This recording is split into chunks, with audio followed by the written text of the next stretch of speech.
आषाढी वारी 2026च्या पार्श्वभूमीवर पंढरपूर येथील गोपाळपूरमधील स्वेरी अभियांत्रिकी महाविद्यालयात जिल्हा परिषदेची सर्वसाधारण सभा पार पडली। आषाढी वारी 2026च्या पार्श्वभूमीवर पंढरपूर येथील गोपाळपूरमधील स्वेरी अभियांत्रिकी महाविद्यालयात जिल्हा परिषदेची सर्वसाधारण सभा पार पडली।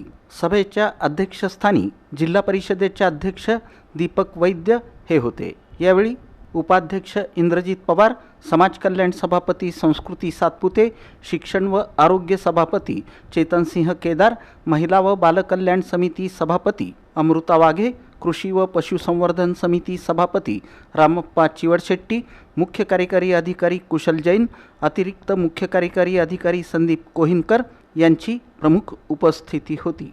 दरम्यान या सभेत विविध विकास कामे, पालखी मार्गावरील सुविधा आणि प्रशासनाच्या कार्यपद्धतीवरून जोरदार खडाजंगी पाहायला मिळाली। यावेळी उपस्थित सदस्यांनी निधीबाबत प्रश्नचिन्ह उपस्थित करत समान निधी आणि वाढीव निधी मिळण्याबाबत मागणी केली। राष्ट्रवादी काँग्रेस अजित पवार गटाचे सदस्य अण्णासाहेब ढाणे यांनी प्रशासनावर सडकून टीका करत सभागृहात आक्रमक भूमिका मांडली। यावर जिल्हा परिषद उपाध्यक्ष इंद्रजित पवार आणि मुख्य कार्यकारी अधिकारी कुशल जैन यांनी विविध मुद्द्यांवर खुलासा केला। सभेत पंढरपूर तालुक्यातील सदस्यांनी वारीच्या काळात काही खाजगी डॉक्टर शहर सोडून जात असल्याचा मुद्दा उपस्थित केला। वारी कालावधीत डॉक्टरांनी शहरातच उपलब्ध राहावं यासाठी जिल्हा परिषदेमार्फत ठराव करून जिल्हाधिकाऱ्यांना पत्र पाठवावं अशी मागणी करण्यात आली। दरम्यान महिला सदस्यांनीही रस्ते, पाणीपुरवठा आणि नागरिकांच्या मूलभूत सुविधांबाबत आक्रमक भूमिका घेत प्रशासनाचं लक्ष वेधलं। यामध्ये सदस्या प्रीती देशमुख, वंदना कांबळे आदींचा समावेश होता। बोरामणी गटाचे सदस्य खंडागळे यांनी गोळेगाव इथं शेगावच्या गजानन महाराज पालखी सोहळ्याच्या मुक्कामासाठी कायमस्वरूपी सुविधा उभारण्याची मागणी केली। अर्जुनसिंह मोहिते पाटील यांनी माळीनगर परिसरातील उड्डाणपूल, रस्ते, गटारी आणि इतर प्रलंबित कामांचे प्रश्न उपस्थित केले। खाजगी हॉस्पिटल आहे जे शहर सोडून बाहेर सुट्टीवर जातात, म्हणजे फिरायला जातात, पण त्यांना यात्रा काळात इथं राहणं बंधनकारक करावं असं सर्क्युलर आपल्या जिल्हा परिषदेने काढावं अशी माझी विनंती आहे। पहिली आपल्या इथे एंट्री होते तर धुळे गावामध्ये गजानन महाराजांच्या पालखीचे मुक्कामाचं गाव आहे। तर त्या गावामध्ये तुळजापूर येते, तर त्याच्या अगोदर 30 किलोमीटर अगोदर मुक्काम तुळजापूरात असतो आणि 30 किलोमीटर चालत पहिला नंतर आपल्या जिल्ह्यात पहिला मुक्काम असतो।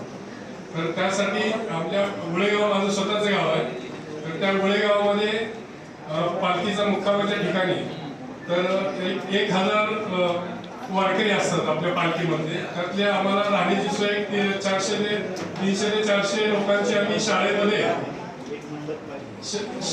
आपण करतोय आणि बाकीचे जे राहण्याची सोय ती आम्ही प्रत्येकाच्या घरी करतोय। मी स्वतः माझ्या घरी 20 ते 25 वारकरी राहतात, तसंच सगळे गावकरी 400 ते 500 लोकांना राहण्याची सोय करतात। तर त्यांच्या राहण्याच्या सोयीसाठी गेल्या वर्षी 10 लाखाची सोय केली होती, पण ते छोटा शेड झालेला आहे 30 बाय 35 फुटाचा। तर अजून एक मोठा शेड त्याला लागून करायचा आहे आणि त्यासाठी 15 लाखाची एक मागणी केलेली आहे। यावर्षी जे वॉटरप्रूफ मंडप बांधले गेले होते वारीच्या काळामध्ये, तर ते गळत होते। ते कोण कॉन्ट्रॅक्टर होते मला काय माहित नाही, परंतु गेल्या वर्षीची त्याची व्हिडिओ वगैरे व्हायरल झाली होती माझ्या माध्यमातून।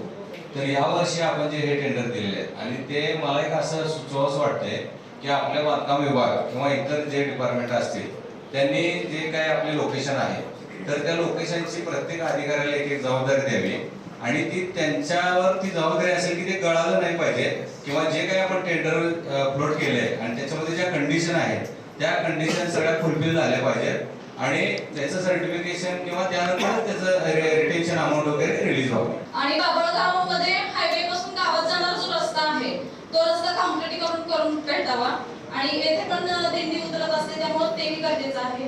पांढरेवाडी, मेंढापूर, बाबळगाव, रोपळे आणि देगाव या गावात ग्रामपंचायतीला वारीसाठी निधी मिळावा। संबंधित अधिकारी वारी कालावधीत सोडू नये आणि सर्वांनी हजर राहावं असा अध्यादेश आपण सर्व कर्मचाऱ्यांना काढावा। आणि या सभेला पृथ्वीराज माने, सचिन जाधव, रमेश भांजे, पृथ्वीराज सावंत, विकास बुल्ला, शिवानी स्वामी, वंदना कांबळे यांच्यासह जिल्हा परिषदेचे सदस्य, विभाग प्रमुख उपस्थित होते.